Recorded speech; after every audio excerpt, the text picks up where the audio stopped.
Hi everyone, in this video I will show you how to deactivate Facebook account. So this is a very easy tutorial. First you just have to launch your Facebook application. Tap this three lines at the top right corner, and then here you have to click this gear icon or settings and privacy.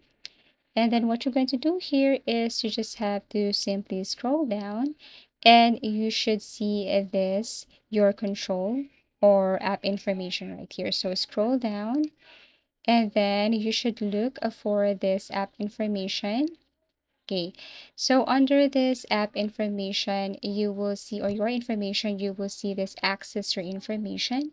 So you have to click this one. Once you tap this access your information, you have to click this continue button right here.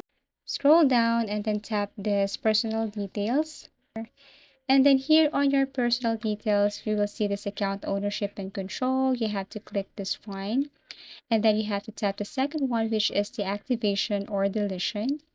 Now you have two options here. It's either you want to deactivate your Facebook account or delete your Facebook account. So for our tutorial, it's all about deactivation. Confirm your account first, and then here you have to select the first one here, which is deactivate account. So your account will be deactivated and you can just simply reactivate it anytime. Compared with delete, it will delete your account permanently. Click continue, enter your password, and then here you have to tap this continue again, and then your reason why you want to deactivate your Facebook account. Everything is up to you. Let's just say I have a privacy concern.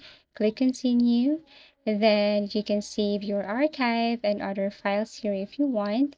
If not, then click continue.